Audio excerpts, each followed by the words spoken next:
Obrigado. Depois eu vou pagar uma Coca-Cola para você. Eu cumprimento os irmãos com a paz do Senhor. Quem está feliz com Jesus hoje?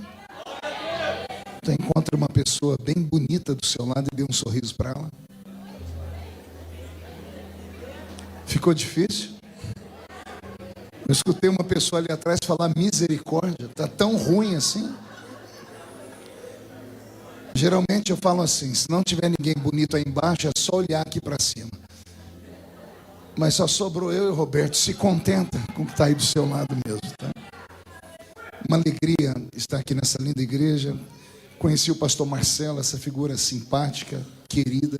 Deus te abençoe, viu? Papaizinho novo, né? Hoje eu vi o bebezinho que Jesus deu para ele.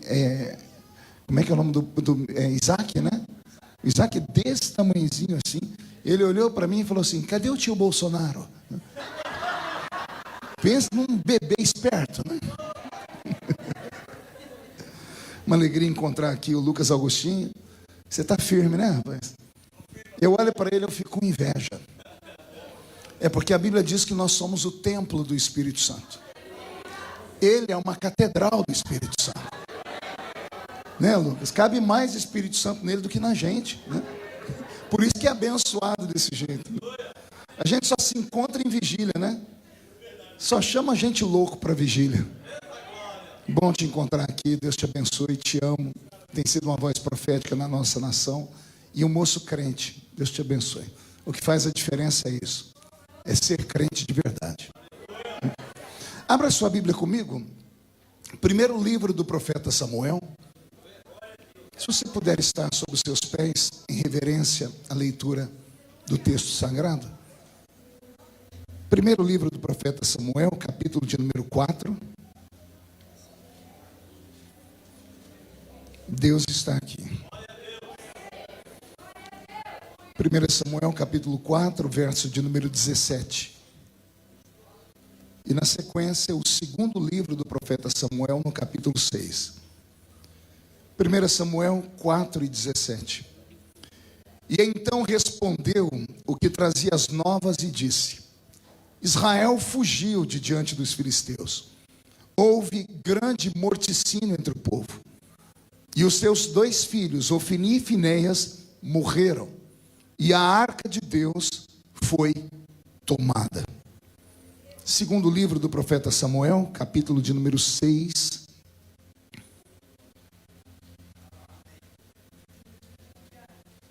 Segundo livro do profeta Samuel, capítulo de número 6.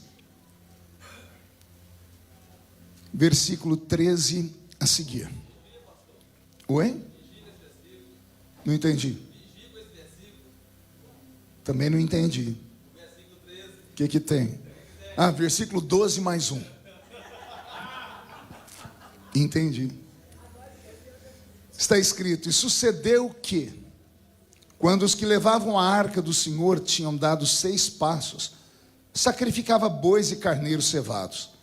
E Davi saltava com todas as suas forças diante do Senhor. E estava Davi cingido de um éfode de linha. E assim subindo levavam Davi e todo Israel à arca do Senhor com júbilo e ao som das trombetas.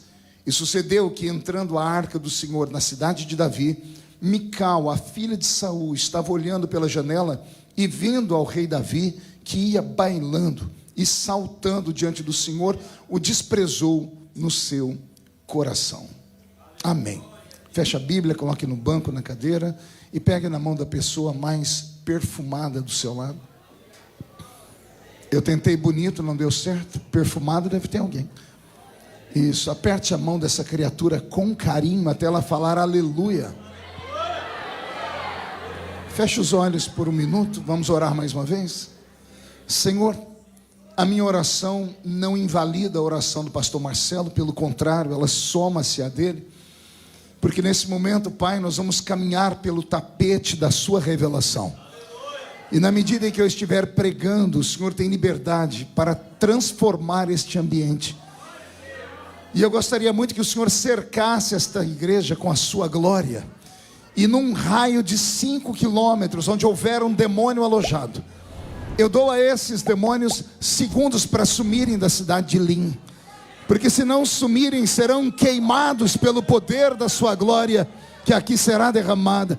Rasgue os céus sobre nós, manda anjos de fogo descerem aqui, que estes anjos desçam, trazendo brasas de fogo nas mãos, comecem a esparramar estas brasas entre nós, e onde houver um crente cheio do Espírito Santo, pega ele nesta madrugada, Jesus, e fala conosco, e fica conosco. É o que eu te peço agora e sempre. E toda a igreja diz: amém. Os que podem, tomem o seu assento, aplaudindo a Jesus, porque Ele é bom, porque Ele é maravilhoso. Querida igreja, noiva do Cordeiro, simpatizantes da nossa fé, amigos que vieram de perto ou de longe para este culto de guerra, você fez muito bem em estar aqui. Eu prego desde criança. Eu tinha 13 anos de idade quando comecei a pregar. Hoje eu tenho 50 anos. Sei que estou com cara de 60 e o corpinho é de 70. Porque não é você, bocó. Só Jesus sabe como os dias têm sido pesados e difíceis, mas até aqui nos ajudou o Senhor. Eu costumo dizer que desde a minha infância até os dias de hoje, eu não trago na minha memória nenhuma lembrança de um culto que Jesus tenha faltado à reunião. Vou tentar falar de um jeito que todos entendam. Eu quis dizer que desde criança até hoje, eu não me lembro de um culto que Jesus tenha sequer chegado atrasado à reunião. Ele sempre chega quando o primeiro crente chega, só vai embora quando o último crente vai embora. Isso quando ele não encontra esses malucos aqui, que amam emendar o culto numa vigília. Aí ele fica com eles até o sol raiar. Tudo isso porque ele deixou na sua palavra uma promessa. Ele disse: esta é a minha igreja, e as portas do inferno não prevalecerão contra ela. Quem pertence a esta igreja vive pode dar mais um grito de glória a Deus. Que maravilha. Como eu prego desde criança, eu já preguei em todo tipo de culto que você possa imaginar. Pense num culto aí, já preguei nele. Culto de criança, culto de senhoras, de obreiros, convenção. Já fiz velório de sogra. Já preguei em tudo quanto é. Imagine aí, eu já preguei. Mas nenhum culto dos que eu preguei se compara à vigília. Porque vigília não é culto para crente normal. Os normais estão em casa dormindo, descansando os esqueletos, porque aqui nessa terra se trabalha muito. Só vem para um culto desse gente doida, gente maluca, gente completamente desequilibrada, gente fora da casinha. E eu vim pregar só para gente doida nessa madrugada. Deus ama gente maluca, porque o maluco entende aquilo que os normais não entendem. O normal precisa de uma explicação lógica, plausível, para entender as coisas. O maluco, você fala, Jesus está em cima do teto, ele diz, eu vou lá ver Jesus. Veio algum maluco aqui para essa vigília? Deixa eu ver. Então reage aí, porque tem gente já dormindo. Acorda a criatura do seu lado. Veio para a vigília, aguenta o tranco, tá bom? Me acompanha aqui no teclado o pastor Roberto Marinho, que já ajudou aqui o Lucas no teclado. O Roberto morava aqui nos Estados Unidos e trabalhava com o pastor Benny Hinn. Aí ele foi para o Brasil trabalhar com o pastor Benny Ruim, que sou eu. A irmã ali atrás falou amém. Dê um cascudo na cabeça dela, por favor. Não sei se é tão sincero assim, né? Roberto, mude a música para mim. Eu li 2 textos da Bíblia, que se eu conseguir transformar em palavras o que eu já senti e vi, alguns de vocês não vão voltar para casa do jeito que entraram aqui. Não sei se é o que você queria ouvir, mas com certeza é o que você precisa e você vai ouvir. Esses 2 textos da Bíblia estão separados por um período de 70 anos. Quantos anos eu disse? Entre o capítulo 4 do primeiro livro do profeta Samuel e o capítulo 6 do segundo livro, 70 anos se passaram. Em 70 anos, quase 2 gerações são tocadas. Quando o capítulo 4 é escrito, ele traz uma história tão triste, tão angustiante, que poucos pregadores gostam de falar sobre isso. Principalmente essa safra mais nova de pregadores. A safra mais nova de pregadores gosta sempre de pregar coisas positivas, coisas de possibilidade. Alguns não querem mais nem ser chamados de pregadores, são coaches. Pessoas que pegam uma pessoa caída e levantam elas. Mas como eu sou da velha guarda, já estou de barba branca, não tenho que dar explicação para ninguém, eu ainda primo por textos como esse. Porque eu creio que o crente que é crente, ele não serve a Jesus por aquilo que Jesus vai lhe dar. Ele serve a Jesus por aquilo que Jesus já lhe deu.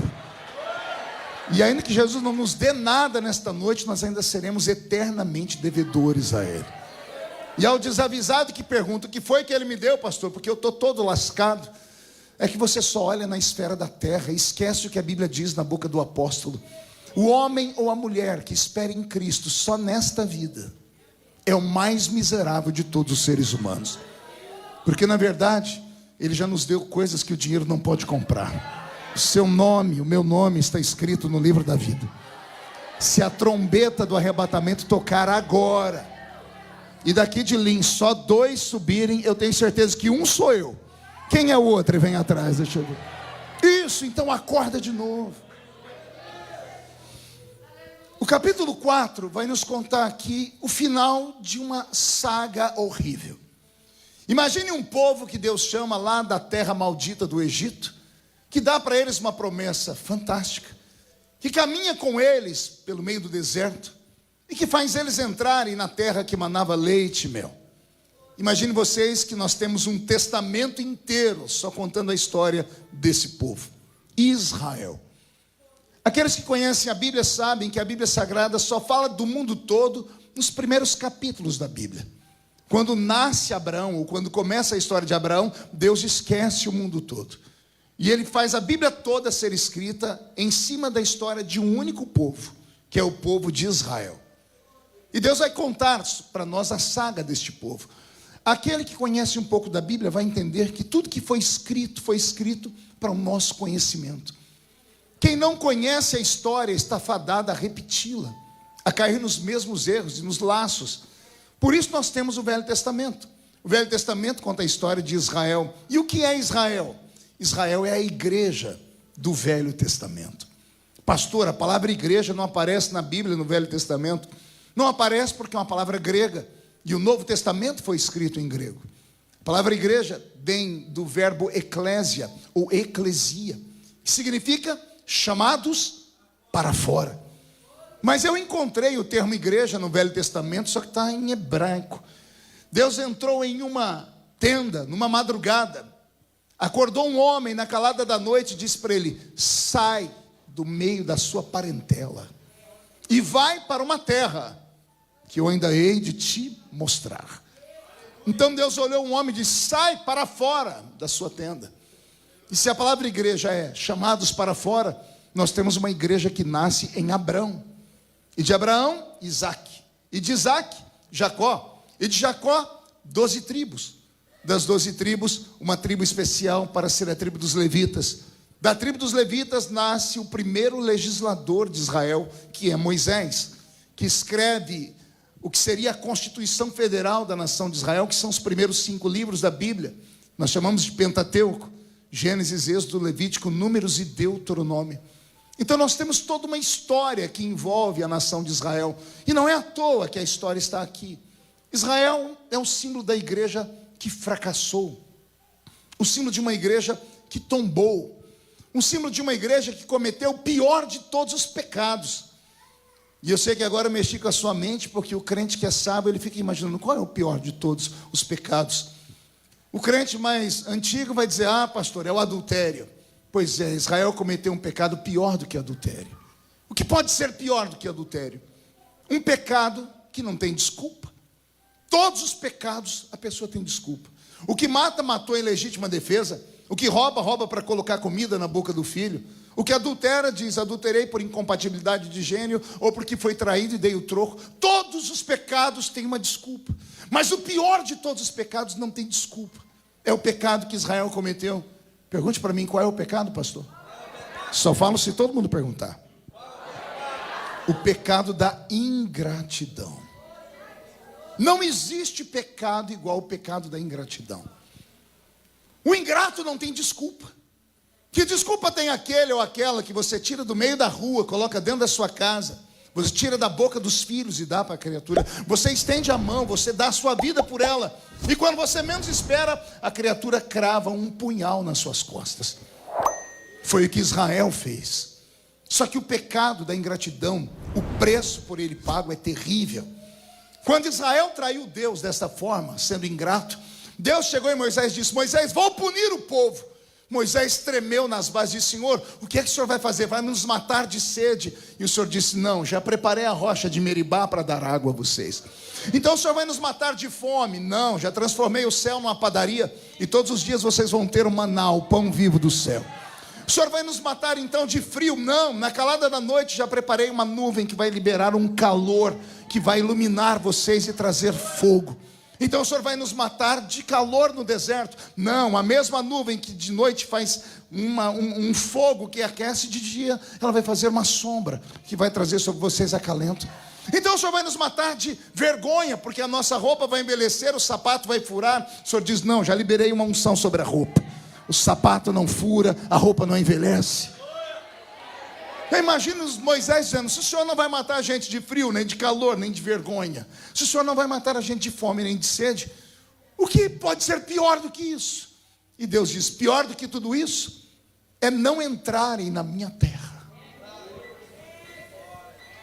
O Senhor vai fazer a gente perecer no deserto, vou, mas não vão perecer como perecem os peregrinos, porque o deserto mata, ou de sede, ou de calor, ou de frio, de vergonha. Vocês vão ter uma vida no deserto como se vivessem em um oásis, mas na minha terra ninguém entra. E o que era para ser um período de 40 dias, porque saindo do Egito, atravessando a cidadezinha de Tebas, que faz a divisa entre Israel e o Egito, 40 dias você está dentro da terra prometida. Só que Deus falou: Moisés, siga o meu GPS, siga a nuvem. E a nuvem fazia Israel andar em círculos 40 anos. Um dia Moisés perguntou: por que? O Senhor disse: para cada dia de murmuração, 1 ano de atraso na vida de vocês. Ah, se os crentes modernos aprendessem com os crentes de antigamente, sua vida não estava para trás do jeito que está.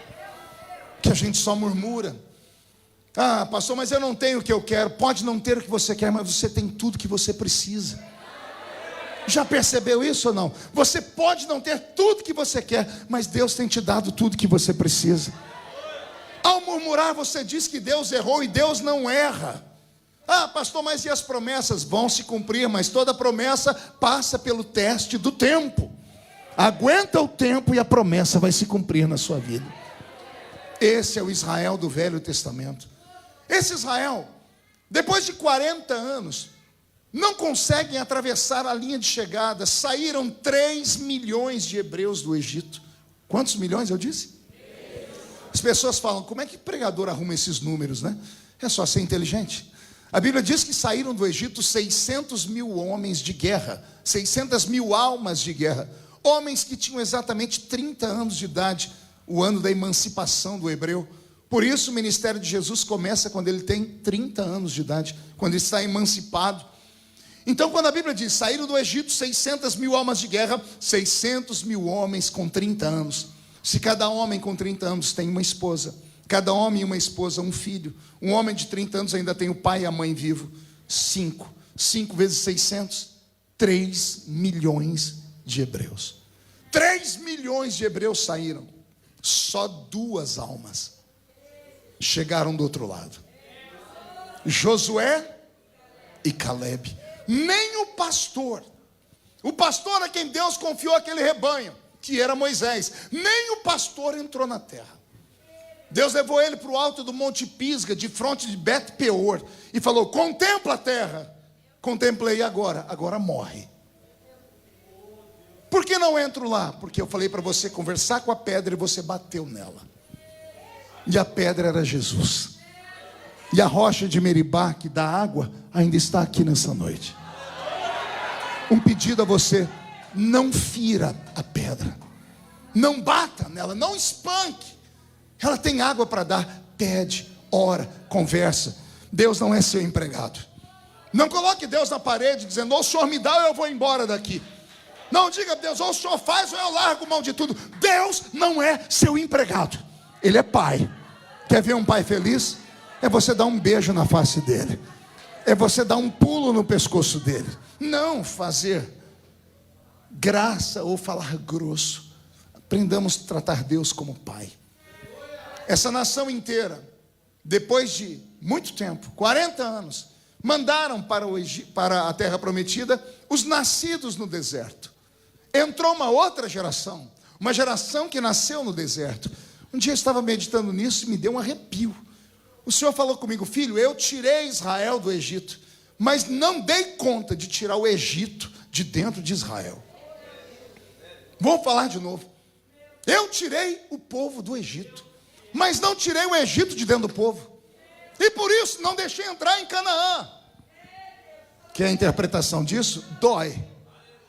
Deus tirou o crente do mundo,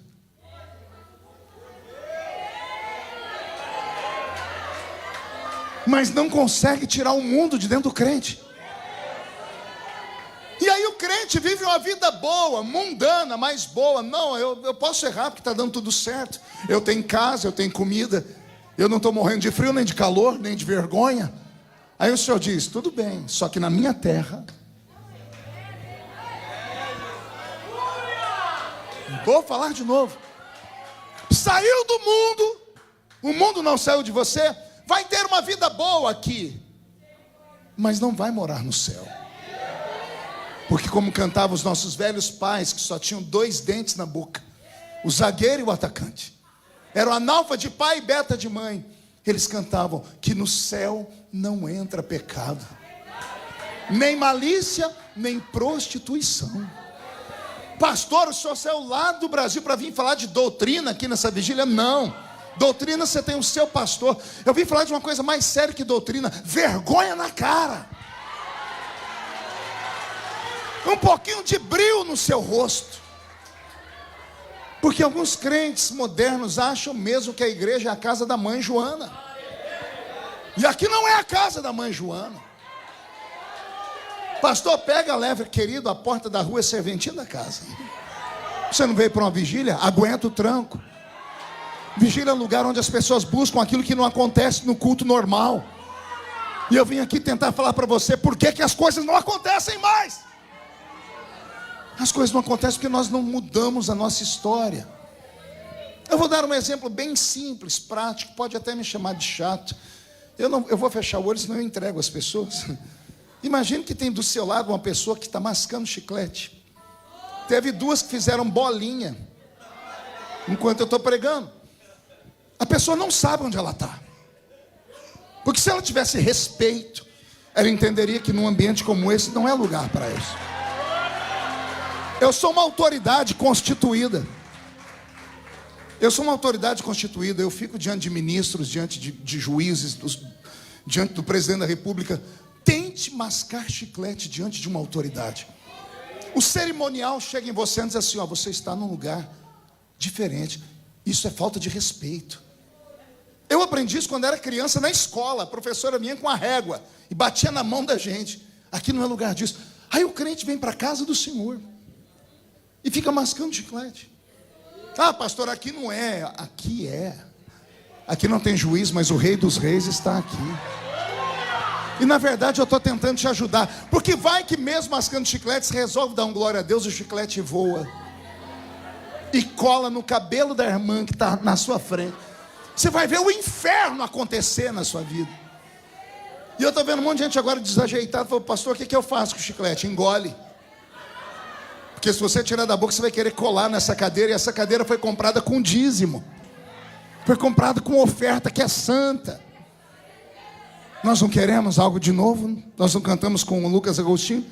Faz de novo. O senhor vai falar: vou fazer de novo, se vocês fizerem de novo também. Entenderem que aqui não é um teatro, onde você aplaude quando gosta, vai quando não gosta e sai no meio da reunião quando simplesmente quer ir embora. Aqui não é um cinema, onde você escolhe o filme que você quer assistir, com direito a assistir comendo pipoca e tomando guaraná. Aqui é um lugar santo. Quando estiver na presença de Deus, tira as alparcas dos seus pés, porque o lugar onde você está ainda é uma terra santa. E se alguém acredita nisso, agora não dá um grito, dá um berro de glória a Deus, por favor. Estou com o meu corpo todo arrepiado. Depois de 40 anos no deserto, a nação que nasceu no deserto entrou em Canaã. E Deus olhou do céu e deve ter dito: agora eles devem ter ouvido do pai deles. Não dá para viver uma vida dupla brincando. Não dá para guardar pecadinhos de estimação. Não dá para carregar o Egito dentro de si. Eles vão entrar em Canaã. Era simples. Era entrar em Canaã e cumprir aquilo que eles não conseguiram cumprir no deserto. Por 10 vezes Moisés foi diante do faraó e deu a faraó uma única frase. Moisés não pediu ouro, não pediu prata, não pediu gado, não pediu casa, não pediu latifúndio. Moisés só falava uma coisa para faraó: deixa o meu povo ir para o deserto adorar. Lembra disso ou não? Moisés fala: faraó, deixa o meu povo ir para o deserto fazer o quê? Não ouvi fazer o quê? Era a única coisa. Pois no meio do deserto não adoraram. Criaram um bezerro para adorar. O Senhor disse: não leva esse povo para Canaã. Os que nasceram no deserto enterraram os pais e os avós. Aprenderam com o erro dos pais. Entraram em Canaã. Deus falou: agora vão me adorar. 270 anos de podridão. Por 270 anos, no livro dos Juízes, Israel se curvou diante de 7 nações por causa dos seus pecados. A cada 40 anos, Israel tombava. Como o governo deles era um governo teocrático, Deus era o presidente, o primeiro-ministro, era o imperador, era o rei deles. Deus levantava súditos que ele chamava de juízes. E esses juízes levantavam para julgar o povo, julgar os erros, trazer o povo à reconciliação, e assim Deus os perdoava. Israel chorava, Deus perdoava. Daqui a pouco, quando as coisas estavam tudo bem, o Senhor disse: agora vão me adorar. Olha eles indo lá no meio das tralhas que os pais trouxeram do Egito e pegavam as imagens de Baal, Astarote, Azera, Marduk, a deusa Sim da Mesopotâmia, e faziam altares. Deus olha do céu e quer vomitar sobre eles. Por isso que Israel era capenga, levantava e caía, levantava e caía, levantava e caía. Eles achavam que a misericórdia de Deus era de fato eterna. A misericórdia de Deus tem limite. A misericórdia é uma corda que Deus amarra o seu servo, a sua serva, e ele vai dando corda. Vai dando corda. Uma hora a corda acaba, Deus puxa na mão e trava. E quando trava, a pessoa cai, aí Deus vem arrastando ela. Aí vem faltando pedaço, vem sofrendo. Por isso que os nossos velhos pais que não tinham teologia falavam: quem não vem pelo amor, ninguém mais prega isso. A gente aprendia lá com os irmãos da roça, com a mão cheia de calo de tanto cortar cana de açúcar. Não tinha esses instrumentos, era aquela velha sanfona e o pandeiro. Mas o céu ficava baixinho no culto. Hoje nós temos de tudo: tecnologia, beleza, condições de trazer agitadores de água. Eu e o Lucas Agostinho somos agitadores de água, mas o Roberto Marinho somos agitadores de água. Como aquele anjo que de vez em quando ia, balançava as águas, o primeiro que era jogado ali dentro era curado. Nós somos agitadores de água, mas a gente não pode morar aqui. A gente vem de vez em quando. Mas aquele que está aqui nunca sai. Ele pode fazer com que o tanque se movimente todos os cultos. Mas como o tanque vai se movimentar se as pessoas não sabem que ele está ali? Ou não fazem o que ele quer? Não, pastor, Jesus é o meu Salvador. Parabéns. Eu queria saber se ele é o seu Senhor. Tem diferença? Oh, se tem. Ele é Salvador de todos, mas ele é Senhor de poucos. Ele é Salvador de muitos. Muitos são chamados, mas ele é Senhor de poucos. Poucos escolhidos. O que é Senhor? Senhor é aquele que você chega diante dele e se curva. Sim, Senhor. Não é para fazer. Sim, Senhor. Não é. Sim, Senhor. Não. Sim, Senhor. Essa geração nova não quer um Senhor. Querem só o Salvador. Eu contei na igreja de Queens, onde estava pregando agora, que um dia desse eu vi um Twitter daquela menina chamada Bruna Marquezine, foi namorada do Neymar. Ela escreveu um Twitter dizendo assim: Jesus é um cara muito legal, mas a turma dele é chata pra e soltou um palavrão. Eu li e comecei a rir. Falei, tá certa ela. Jesus é um cara legal, porque apresentaram para ela o Jesus que salva. O Jesus que salva diz assim, venha como está. O Jesus que salva diz assim, olha, vinde a mim vós os que estáis cansados e oprimidos, e eu vos aliviarei. Vinde a mim, olhai para mim, sereis salvos. O Jesus que salva é isso. Ele faz tudo isso. Só que aí, depois que Jesus salva, tem que vir o chato, que sou eu. Fala para você, olha, veio como está, não pode ficar como veio. Se ficar como veio, você vai viver uma vida no deserto, mas não entra em Canaã. Se não sacrificar a sua carne, se não renunciar aos seus pecados, se não rever a sua história, você não vai a lugar nenhum. Ah, pastor, mas não tem mais nem menos. A Bíblia não faz curva. A palavra do Senhor não faz um ponto fora da curva. Ela não abre concessões, ou é ou não é. Não, pastor, mas eu vi na internet aquele cidadão está desviado.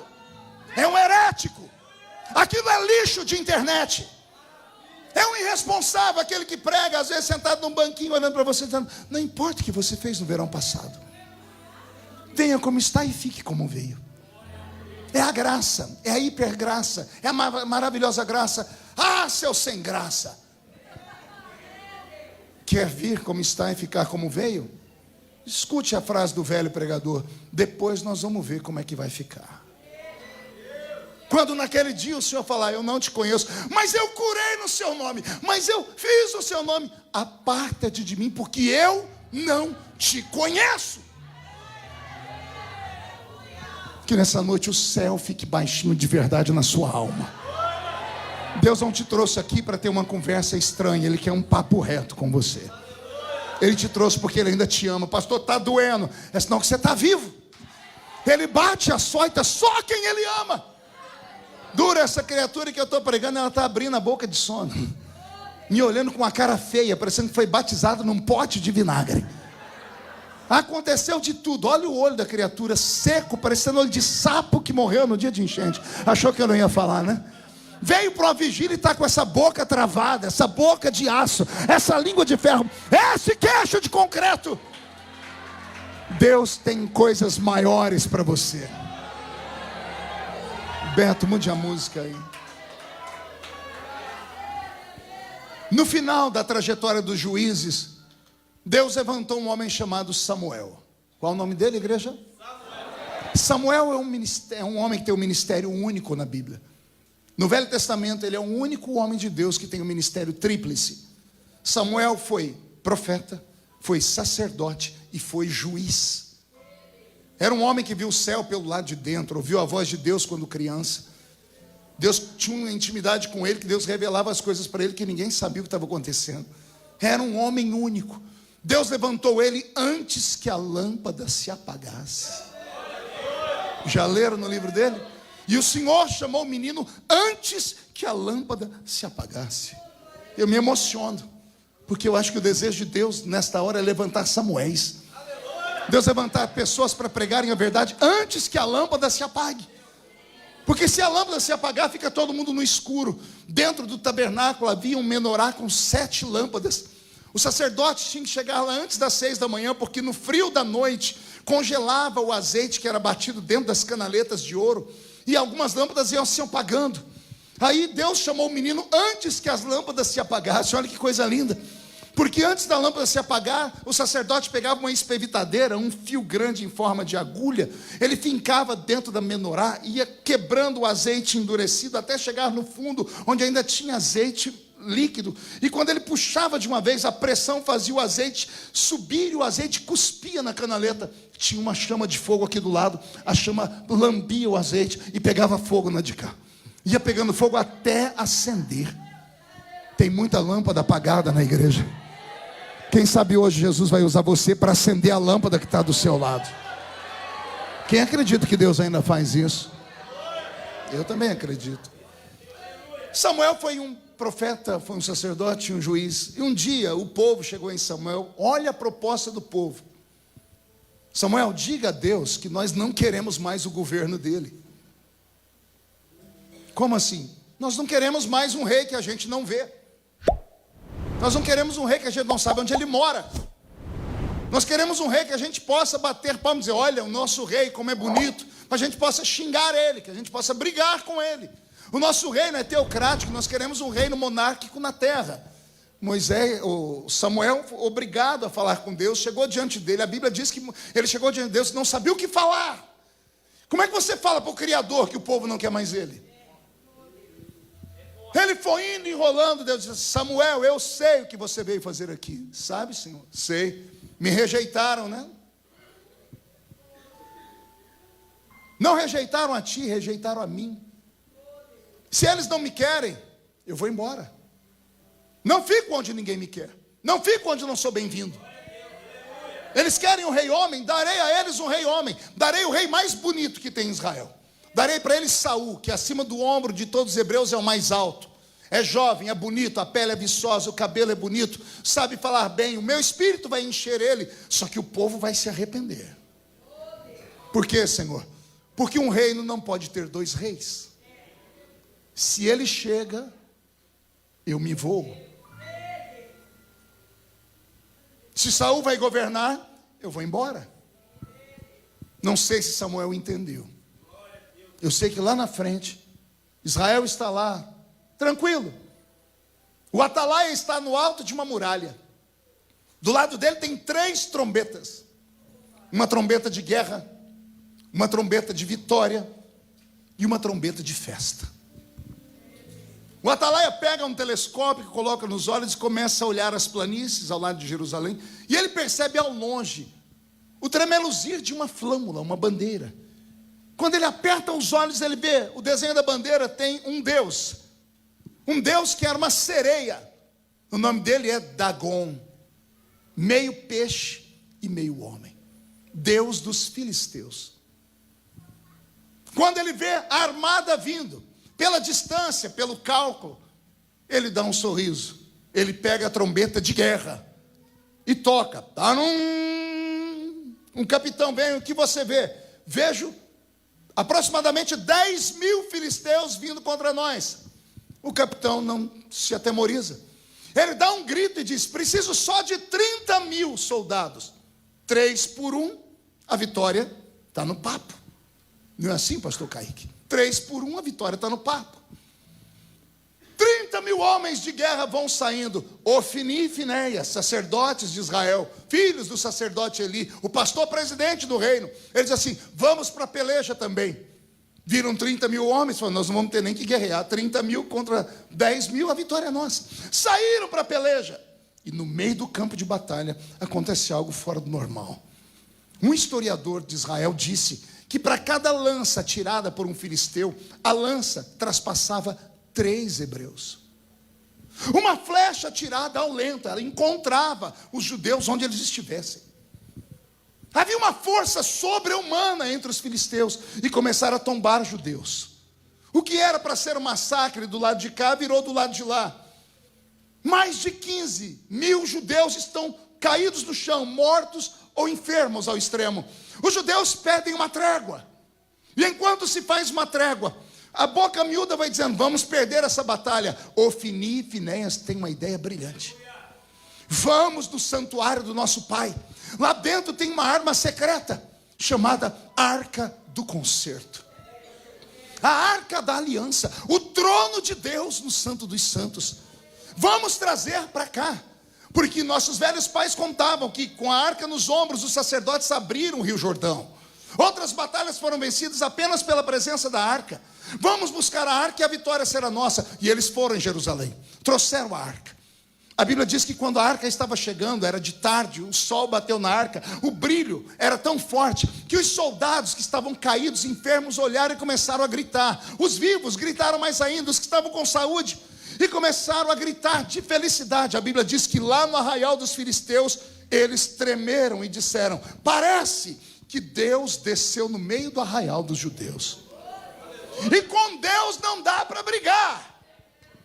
Era para eles terem fugido, se fosse em outro tempo. Mas veio sobre os filisteus uma coragem que eles nunca tiveram. E eles partiram para a peleja contra Israel com a arca. De 30 mil soldados, sobrou um único soldado. Sabe como faziam na época? Eles não matavam na hora, eles queriam machucar. Feriam a pessoa, ficava caída no chão, não tinha para onde ir. Quando terminava a batalha, eles vinham um por um e iam matando. O capitão filisteu era tão cruel que ele perguntou à tribo: qual é a menor tribo de vocês? Benjamim. Eu quero um soldado de Benjamim. Onde estão os soldados de Benjamim caídos? Estão todos aqui. Ele pegou o menor soldado da menor tribo de Israel e disse: você vai viver. Para quê? Você vai voltar e contar a história da derrota para o seu povo. Ofni e Finéias estão mortos. O atalaia está no alto da muralha. Ele olha pela luneta e ele enxerga um único soldado se arrastando. Um garoto ensanguentado. Ele abre o portão de Jerusalém. As pessoas estão ali dentro esperando com uma festa, esperando o pai, o filho voltar vivo, o esposo voltar vivo para fazer uma festa. E de 30 mil, só um volta. As pessoas vão abrindo espaço, silêncio sepulcral em Israel. Alguém anuncia no templo: o velho sacerdote Eli, pastor presidente de Israel, era tão gordo e velho que não conseguia andar. Trouxeram ele numa cadeira, botaram ele no meio da cidade. Trouxeram o soldado que sentou em uma pedra. Alguém está cuidando das feridas dele e Eli pergunta: que notícias você traz? E o soldado diz: houve grande morticínio em Israel. Ofni e Finéias, seus filhos estão mortos. Isso deixou o velho triste. Morreram todos, o velho ficou triste. Morreram seus filhos, Israel ficou triste. Mas a notícia que vem agora vai desequilibrar Eli. A arca de Deus foi roubada. Eli deve ter pensado: no meu ministério, a glória de Deus foi embora. No meu mandato pastoral na igreja, acabou tudo. A Bíblia diz que ele teve um súbito. Ele caiu para trás e quebrou o pescoço. E morreu. A mulher de Finéias está grávida. A notícia que chegou a ela foi tão violenta que o bebê virou dentro da barriga. E o parto foi terrível. Ela morreu após o parto. Não sem antes ouvir a parteira tentar animá-la, dizer: nasceu seu filho, é homem, adora a Deus. Ela diz: adoro, mas o nome do meu filho não será para a glória. O nome do meu filho será Icabô. Só os velhos que estão aqui sabem o significado. Icabô, que significa foi-se a glória de Israel. 70 anos sem Deus. 70 anos sem sinais. 70 anos sem ouvir aquela voz que quando falava a montanha tremia. 70 anos sem ver a Shekinah. 70 anos sem serem visitados por anjos. 70 anos vivendo a vida comum de uma nação comum. 70 anos de vazio. 70 anos de lendas. 70 anos do quê? O que eu disse? 70 anos de? Quer perguntar o porquê? Os velhos contavam para os jovens: no nosso tempo.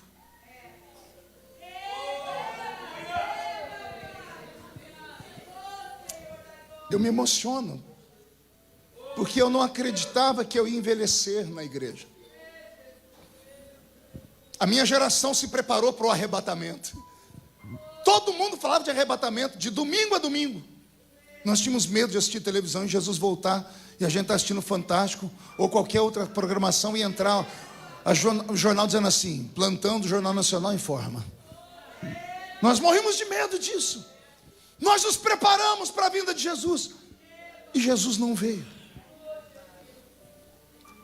E alguns da minha geração não souberam lidar com isso. Então reinventaram o evangelho. Amaciaram o evangelho. Amorteceram o evangelho. Facilitaram o evangelho. Criaram mecanismos para prender o povo. Marketing bem feito. Igreja extremamente bonita. Conforto para o povo. E as pessoas vêm e cantam e ficam felizes, dizendo assim, não, Deus está aqui porque eu choro. A senhora chora escutando música do Zezé de Camargo e Luciano quando ninguém está vendo. Não, eu me emociono com as pregações. Você se emociona até hoje escutando, assistindo o filme do Titanic, quando o Leonardo DiCaprio começa a afundar nas águas do Ártico, ele se despedindo da Rose, tchau Rose, e ele vai afundando com aquela boquinha azul. A senhora abre a boca chorando. Até hoje eu não entendo por que ele não subiu naquele pedaço de madeira, porque cabia a Rose, o pai da Rose, a mãe da Rose. Isso é uma outra história para um outro dia. Não é mera emoção. Nós não podemos estar aqui apenas por causa de um arrepio ou uma lagriminha de crocodilo. É muito mais sério. Nós vivemos um tempo em que a glória de Deus foi embora.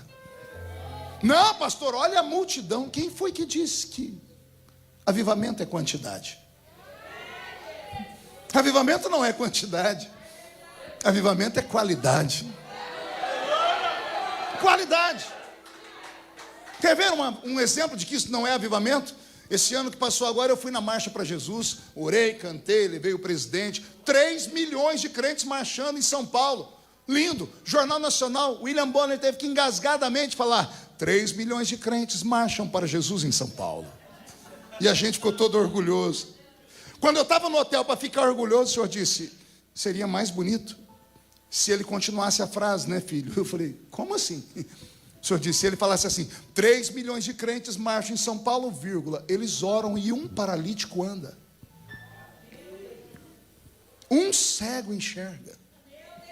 Um mudo fala. Uma prostituta se arrepende. Um pecador diz: eu não quero mais beber nem fumar. 3 milhões de pessoas marchando. Crentes pulando igual canguru. Um no ombro do outro, com fitinha na cabeça. Jesus é rei, rei, rei.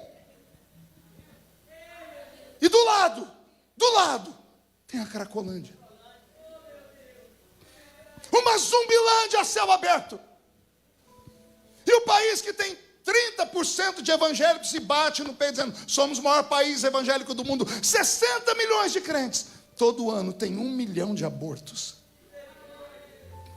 Todo ano 1 milhão de bebezinhos saem escorrendo pelos esgotos.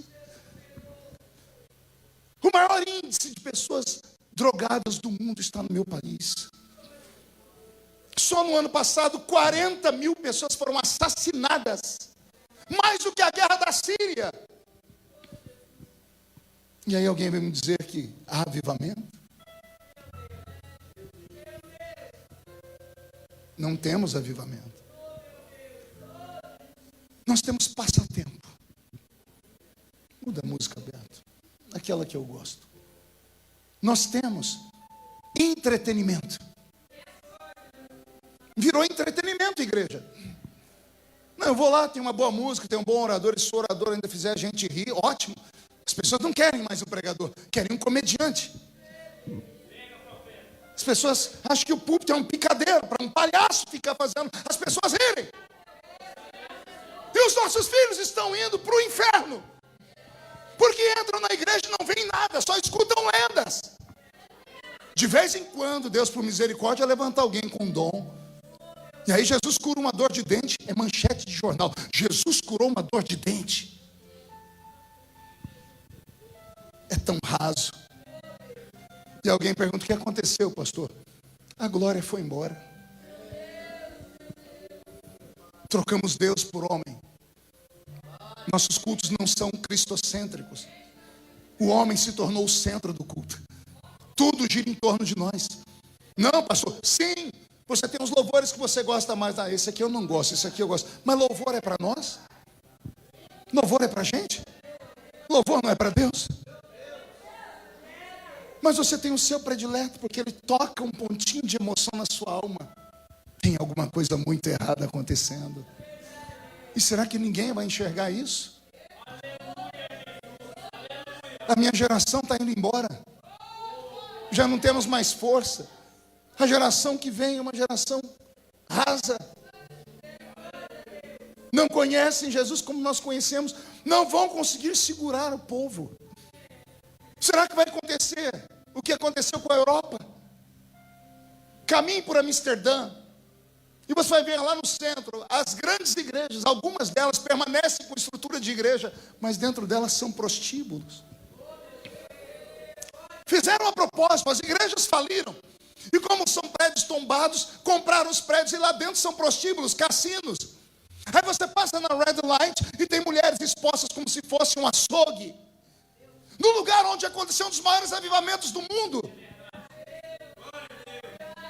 Eu estou com o meu corpo arrepiado de verdade. O temor do Senhor está sobre nós. E por que o Senhor está pregando isso? Porque eu não estou pregando aqui para almofadinhas. Eu estou pregando para brasileiros que só estão aqui porque lá no Brasil receberam uma profecia. Tem gente que ri quando eu falo que sou lá da Vila Tatu. Tem gente aqui que é da esquina do Sovaco Sujo.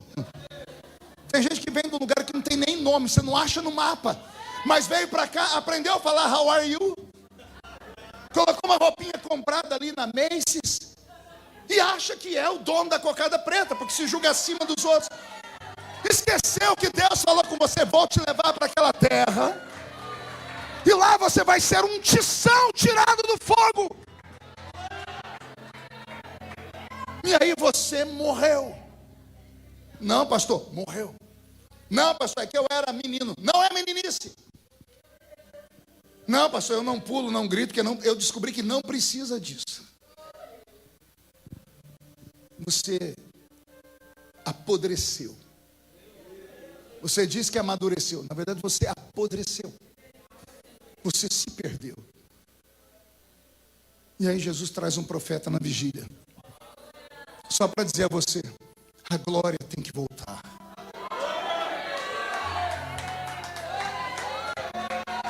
A glória vai voltar. Como, pastor? 70 anos depois, Deus levanta um Davi. Deus levanta quem? Um improvável. Um estranho. Um pequeno, menor da casa. Deus levanta ele, porque ele tinha um coração puro. Davi senta no trono de Israel no lugar de Saul. Eu imagino ele sentado no trono, sentindo os braços do trono, olhando o reino que ele herdou. Um reino perfeito. Tem palácio, tem trono, tem súditos, tem exército, tem armamento bélico, tem latifúndios, tem fazenda, tem tudo. Tudo que um rei quer. Era só sentar e governar. Mas Davi não é normal. Deus põe no trono um sensitivo. Ai, Jesus, o que o senhor está falando aí, pastor? Deus põe no trono alguém sensitivo. O que é um sensitivo? É uma pessoa que ela é um caminhante de dois mundos. Com um pé ela caminha na terra, com o outro ela caminha em outro mundo. Tem o sensitivo do mal e o do bem. O do mal vira feiticeiro. O do bem vira profeta. Ele chega no ambiente e percebe que está tudo errado. Davi é sensitivo. Ele senta no trono e fica desconfortável, parece estar sentado em cima de prego. Ele senta num cavalo e passa por Israel, passando um pregão, falando: o que está faltando? O que eu estou vendo que está faltando? E ele começa a ver que as pessoas tinham riqueza, tinham tudo, mas não tinham aquele brilho nos olhos. Não tinha aquela felicidade que o dinheiro não compra. Não tinha aquela alegria que não tem quem traga de volta. Davi pediu para alguém contar a história dos hebreus para ele. E alguém contou que 70 anos antes, a arca de Deus tinha sido roubada. Davi percebeu: meu reino é perfeito, mas é incompleto. Isso é paradoxal, hein, pastor? Exato. Como é que uma coisa perfeita pode ser incompleta? O vaso feito por um oleiro numa olaria é um exemplo. Ele é perfeito, mas na mão do oleiro ele é incompleto. Ele vai para uma loja perfeito, mas ainda é incompleto. Precisa que alguém compre o vaso, leve para casa e ponha vida dentro dele. Dê utilidade ao vaso. Aí o vaso perfeito ficou completo. Um exemplo disso é o céu, para onde nós vamos. O céu é perfeito, mas é incompleto. Quer perguntar por quê? Você ainda está aqui.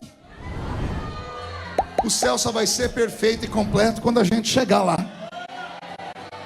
Existem coisas perfeitas, mas incompletas.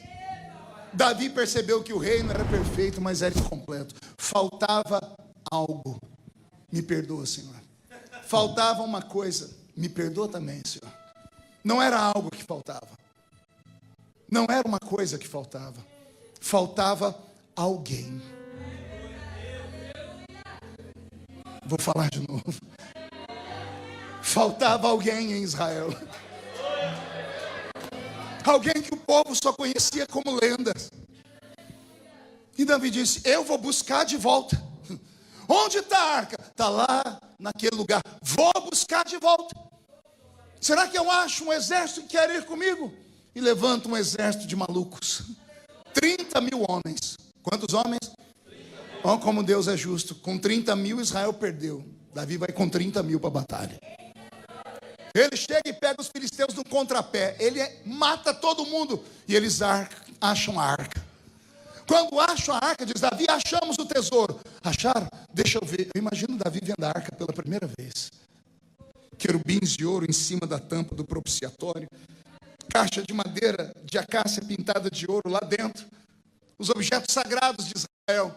As tábuas da lei escritas pelo...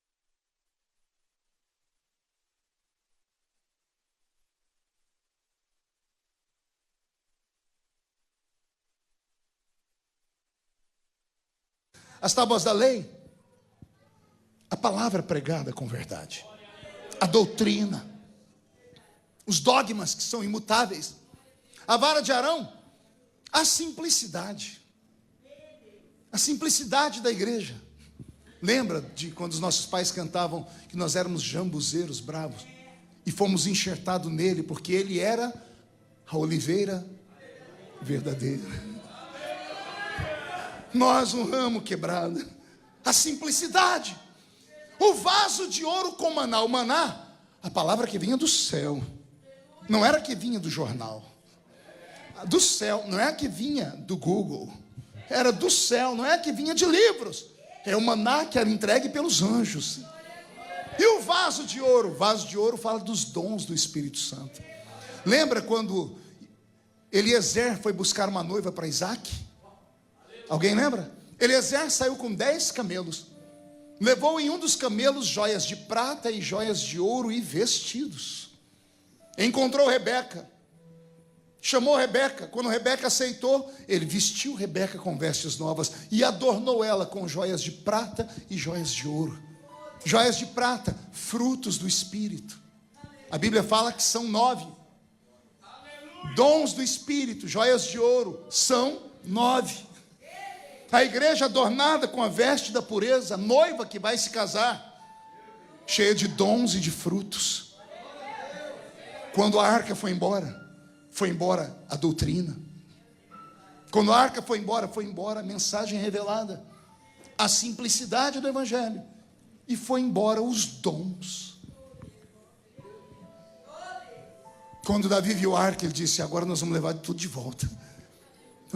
Nós entramos no arraial do inimigo e pegamos de volta o que é nosso. Que Deus nos dê nessa noite soldados aqui. Gente com coragem de entrar comigo nessa guerra. Vamos lá no campo do inimigo pegar de volta o que é nosso. E Davi, depois da peleja, é a primeira guerra dele, ele chama um soldado mais velho e diz: como é que a gente volta para Israel? A vitória é nossa. Aí um soldado explicou para ele: tem que ter uma coreografia, Davi. O rei precisa estar vestido com a roupa de rei, coroa na cabeça. À esquerda do rei, um soldado carregando a bandeira do exército inimigo aqui embaixo. À direita, o rei alguém levando a bandeira do rei erguida bem alto. Quem passar na rua vai ver. A bandeira caída perdeu, a bandeira de pé venceu. Atrás do rei, seus súditos mais particulares. E depois, o exército. Davi encontra o rio. A Bíblia diz que todos desceram para se banhar no rio e todos se trocaram. Davi colocou a roupa de rei, sentou no seu alazão branco, ficou no meio, botou um soldado aqui à esquerda com a bandeira de Dagon riscando o chão, e aqui do lado a bandeira do leão da tribo de Judá erguida bem alto.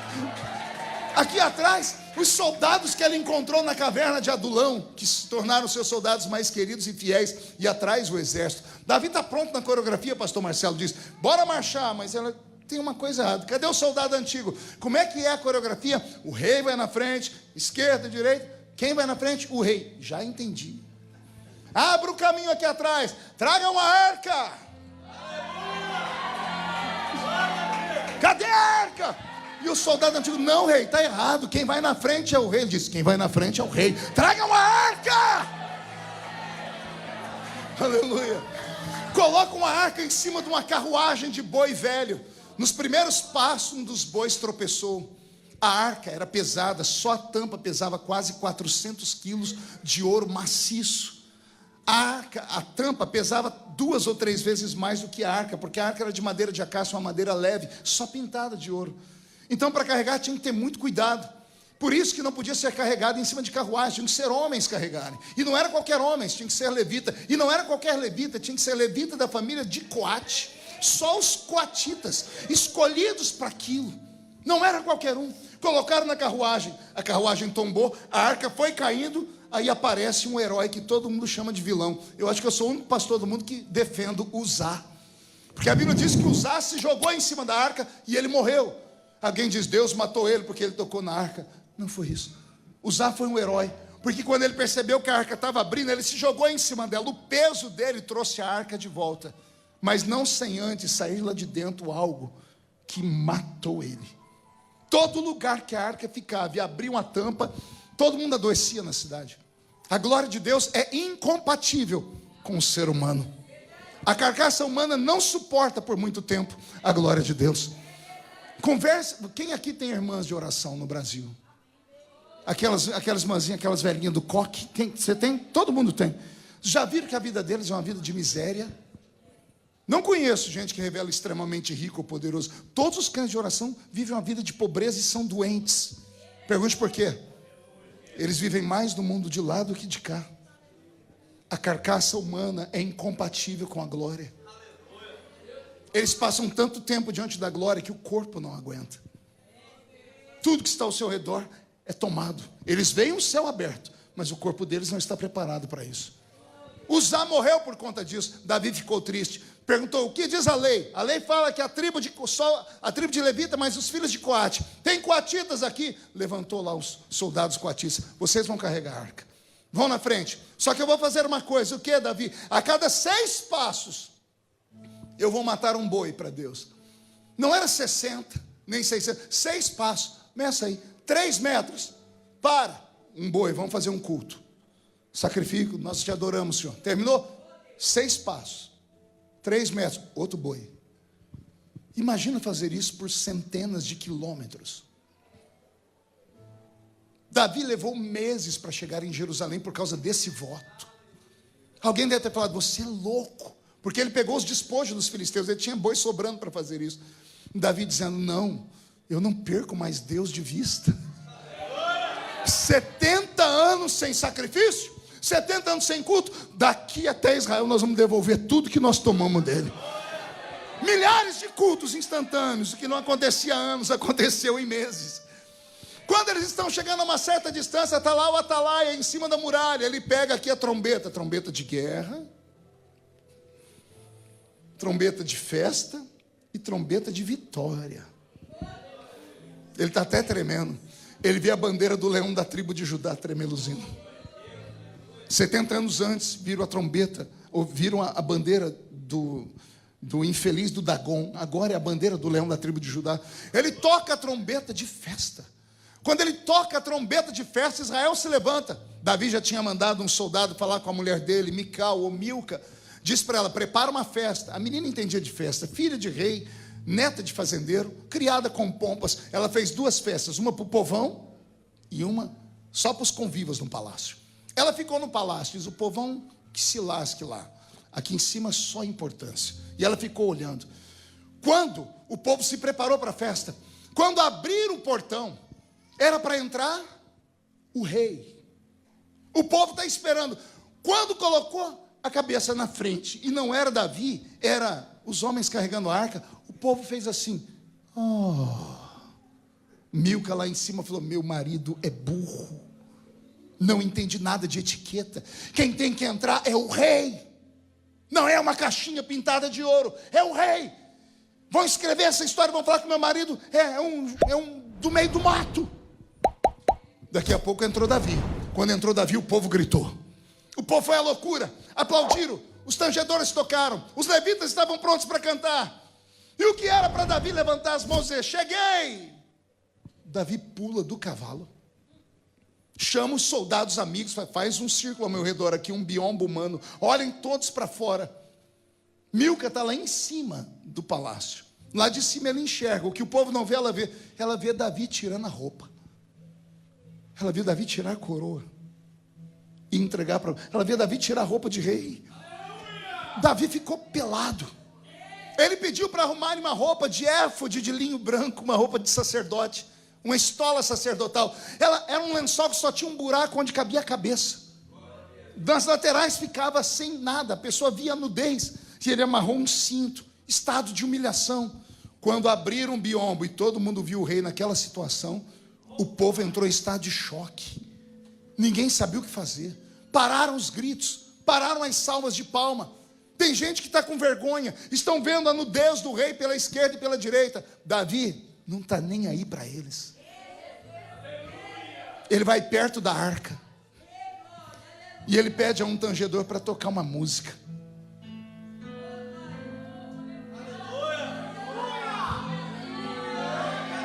E Davi vai iniciar uma dança. O judeu inicia uma dança assim: mão esquerda para trás, mão direita para frente. Ele se curva e começa a bailar.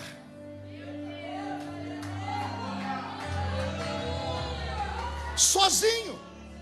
A nação inteira está vendo ele dançar. As pessoas estão vomitando. Tem gente que está debochando. Tem gente que está com raiva. Milca, a Bíblia diz que ela sentiu nojo de Davi. Só que Davi não estava dançando para ela. Davi não estava dançando para eles. Davi era sensitivo. Davi estava dizendo: perdoa o povo, eles não entendem.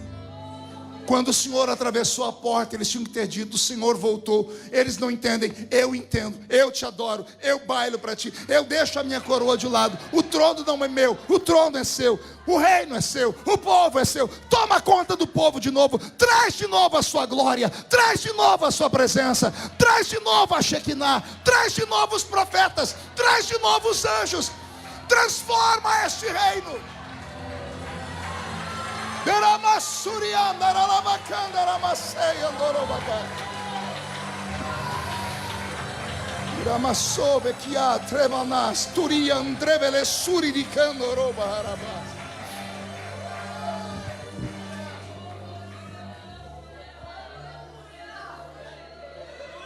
Deus voltou para Israel. A glória foi sentida de novo. Os sinais voltaram. Milca, lá em cima do palácio, sentiu nojo. A Bíblia diz: e Deus fechou a madre de Milca, transformou ela em estéril, por causa de uma coisa só: ela riu de um adorador. Ela debochou da coreografia do rei. Quantos crentes ficaram estéreis, ministérios inteiros, porque debocharam dos crentes pequeninos, que faziam aquelas estripulias santas na igreja, que saíam correndo no culto, que plantavam bananeira, que corriam, que falavam em línguas, que faziam as caretas. Ah, se o povo entendesse. As pessoas não sabem o que é uma adoração extravagante. As pessoas não têm conhecimento do que é de fato sentir um toque da glória.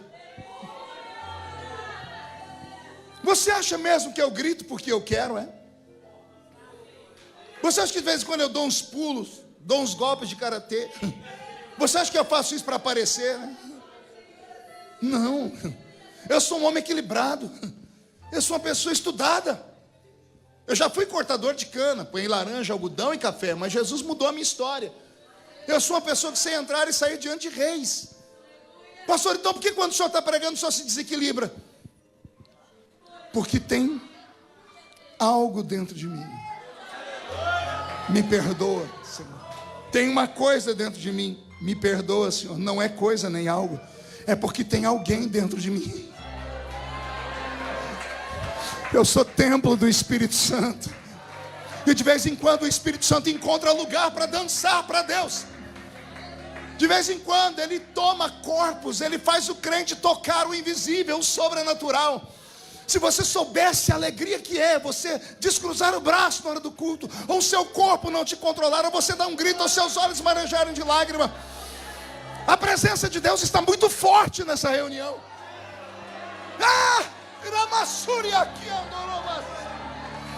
O que é isso, pastor? É a glória voltando. É Deus te visitando de novo. Você é profeta. Deus te trouxe da oração do monte lá no Brasil.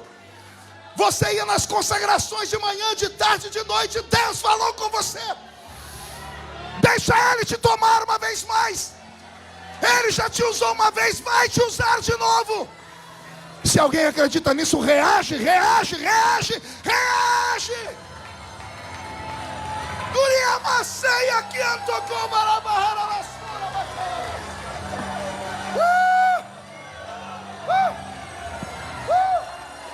Via batia toda maçã cara da sua barabassa. E na macia toria aqui andarabassas. Era aqui andorou basura.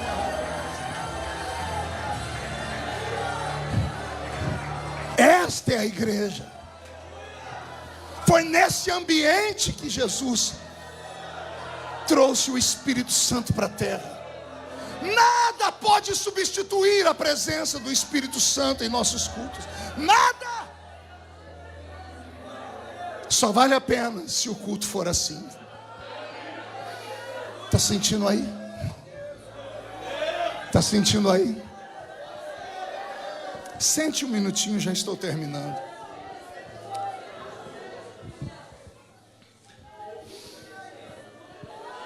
Esta geração mais nova tem vergonha de barulho.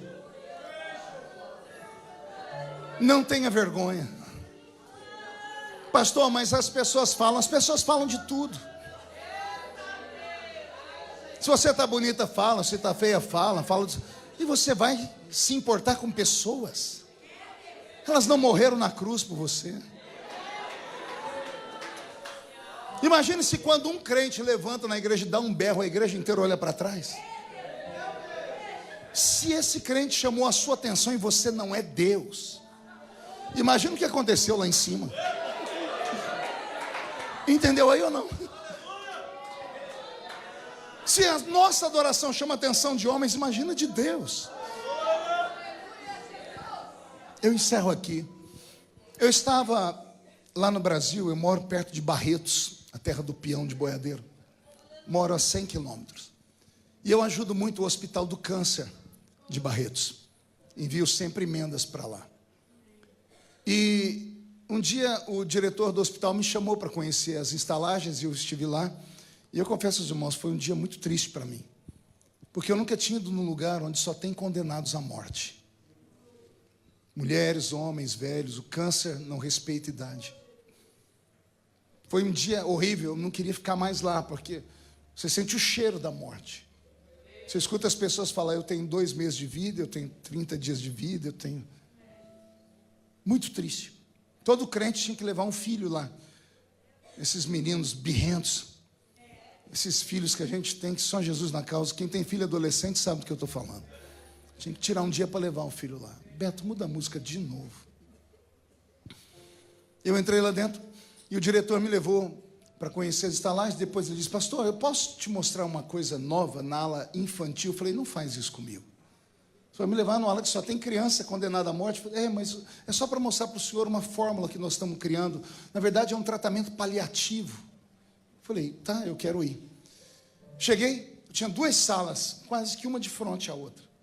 Numa, porta branca, na parede, na porta, um cartaz de uma enfermeira com um dedo assim. Isso é comum em todos os hospitais, né? Estava escrito: seu silêncio é uma prece. Ele abriu a porta, quando nós entramos, uma sala imensa, uma pediatria que tinha lá pelo menos uns 10, 15 bercinhos, e deitado naqueles bercinhos, bebês condenados à morte. Crianças carequinhas. Vou esperar o rapaz terminar aqui, correr aqui, que você está chamando mais atenção do que eu. Isso, vai lá, fica quietinho agora. Obrigado, vai ganhar um beijo depois. Olhe para mim. E eu vi aquelas criancinhas ali, o médico pegou o estetoscópio, colocava no peitinho de um, no peitinho de outro. As enfermeiras de branco, a sala branca, só tinha cor branca e cromada. Eu fui passando mal, falei: pô, doutor, me tira daqui. Que eu lembrei das minhas filhas, é uma coisa horrível.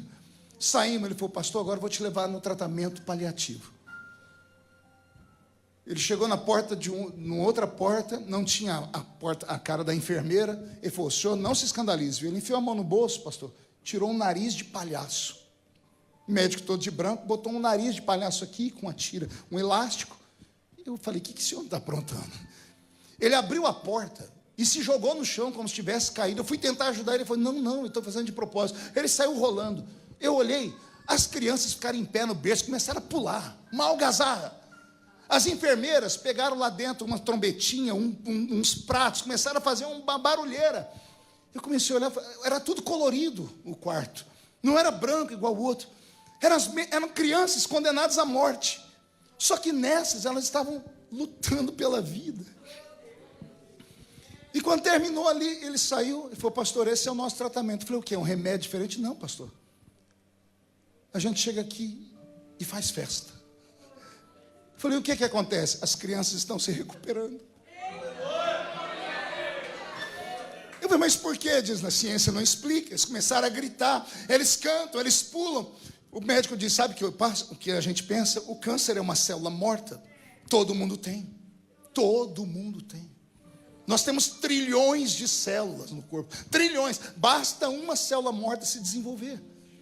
E ele disse: sabe o que faz desenvolver a célula, pastor? Eu disse: o quê? Mágoa. Tristeza, falta de perdão, angústia, frustração. Quando ele me contou isso, eu lembrei que a dona de uma loja lá no Brasil chamada Daslu, vocês devem lembrar, era o templo da ostentação em São Paulo. Quando aquela mulher foi presa e descobriram que era tudo falso que tinha lá dentro, ela caiu em depressão. 2 anos depois, fizeram uma reportagem com ela na Folha de São Paulo, na revista Ilustrada, e ela deu testemunho. Ela disse: eu contraí um câncer. E o repórter falou: como? Um câncer emocional. Quando meus amigos me abandonaram, meu nome ficou sujo, eu não podia andar na rua, eu entrei em depressão e um câncer nasceu.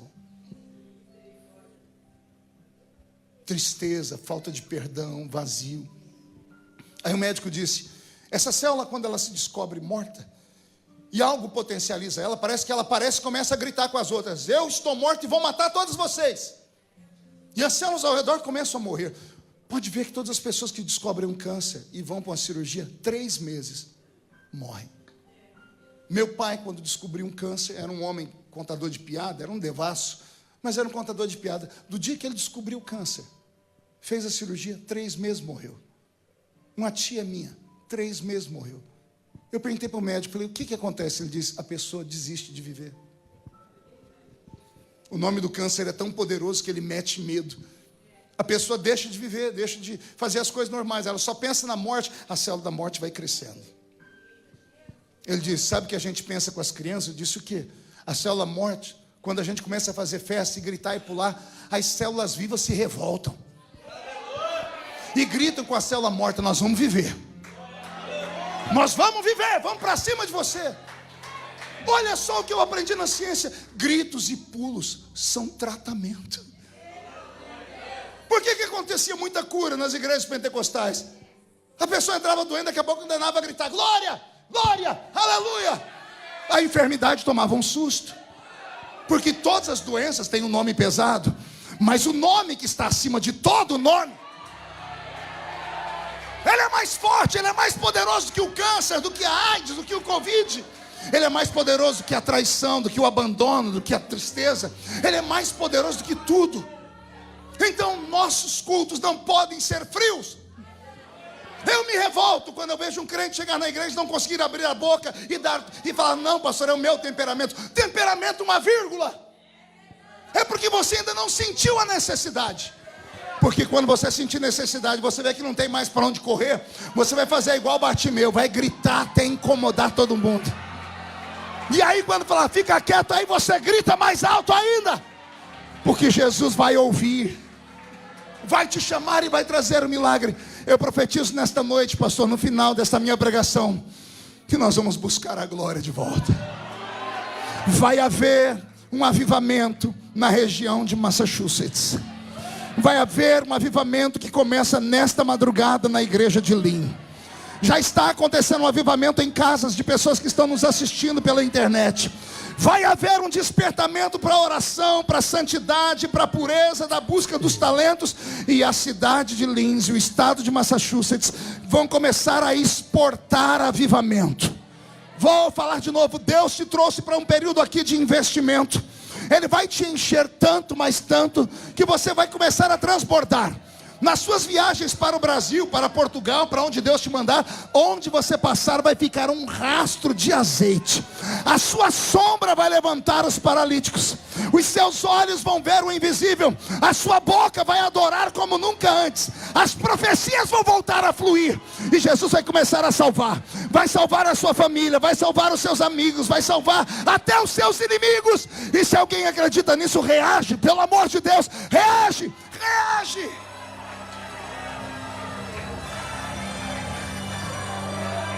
A glória de Deus vai voltar. E nós vamos de novo bailar. E nós vamos fazer como Davi, saltar e dançar.